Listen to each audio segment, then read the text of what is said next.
All right, today we're going to dive into something really interesting, the real economics of private healthcare, and we're looking at it through a fascinating case study from South Africa.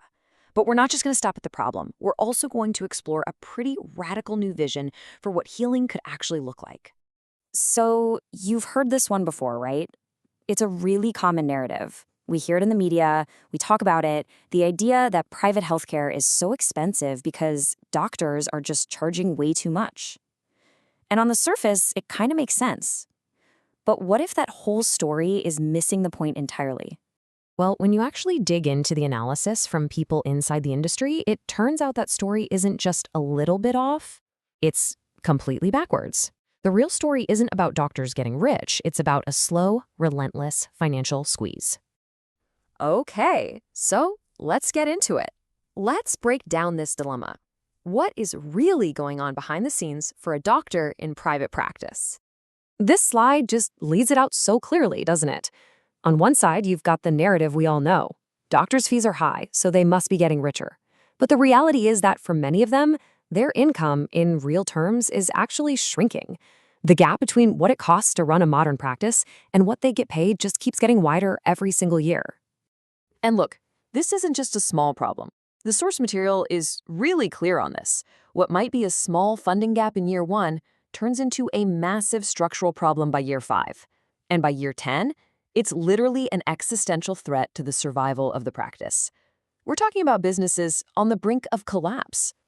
To make this feel a bit more real, let's stop talking in abstractions and look at a concrete example from one of the highest risk specialties you can imagine, obstetrics. Just look at that number, 1.3 million rand. That is the annual malpractice insurance premium for some private obstetricians in South Africa. It's a staggering cost to cover before you've even seen a single patient. And this is where that pressure really hits home. Think about this. Before paying their staff, their rent, the equipment, or even paying themselves a salary, a doctor has to cover this enormous insurance bill. This means that the fees from the first 10 to 12 babies they deliver every single month go entirely to their insurance provider. Just gone. So you can see this isn't just a one-off problem for one doctor or one specialty. No, this is a systemic issue. So let's zoom out and look at the bigger picture. This chart tells a huge part of the story. You see that first bar? That's patient premiums, what people like you and me pay for health insurance. It shot up, almost doubled over a decade. But now look at the second bar. That's the doctor tariff, the standard rates doctors are paid. It grew at only about half that speed. So patients are paying way more into the system, but doctors are getting a smaller and smaller piece of that growing pie. Which, of course, leads to the obvious question, right? If we're all paying nearly double, but the doctors' rates haven't kept up, where is all that extra cash going? Well, the money didn't just vanish. It's being absorbed by all these other parts of the healthcare system. We're talking about administration, big private hospital groups, and these things called managed care layers, which are basically corporate middlemen. And the doctor, the actual person providing the care, often ends up being the least protected part of the whole system. But this is where our story takes a really fascinating turn. Because that article exposing the problem, it didn't just complain. It sparked a conversation. And that led to a truly visionary response, a whole new way of thinking about care. So, in response to the systemic breakdown, a new model was proposed. And it's so interesting because it doesn't start with finances. It starts with a deeply human-centered approach to mental health, seeing that as the key to fixing the entire system. And at the absolute heart of this new model is the lived experience coach.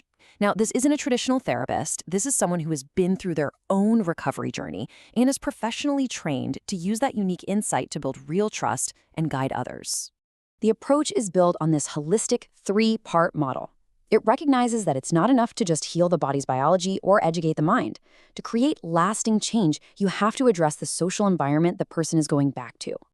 I mean, this analogy just captures the core philosophy so perfectly. You can provide the best clinical care in the world, but if a patient goes right back to the toxic environment that made them sick in the first place, the cycle is just going to repeat. The goal here is to clean the whole fishbowl, not just the fish. And this is the exact problem they're trying to solve. It's called the revolving door syndrome.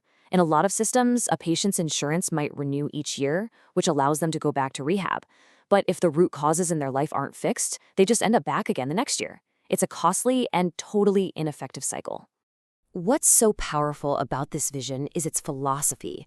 It's about using local context, local wisdom, and philosophies like the African concept of Ubuntu, I am because we are, to tackle a problem that is truly global. It's not about patching up an old system. It's about building something new from the ground up. So, what does this actually look like in practice? And could this really be a model for the future? And here's the thing, this isn't just a theoretical idea. The model is already being adapted and implemented in different structures all around the world. It's a nonprofit in South Africa, a social enterprise working with the NHS in the UK, and even a commercial company in the Netherlands. It's designed to be flexible and to work within different systems. And that brings us to our final thought. We started with a system that was buckling under all this transactional and financial pressure. We've ended with a vision centered on human connection and shared experience. And it leaves us with a really powerful question.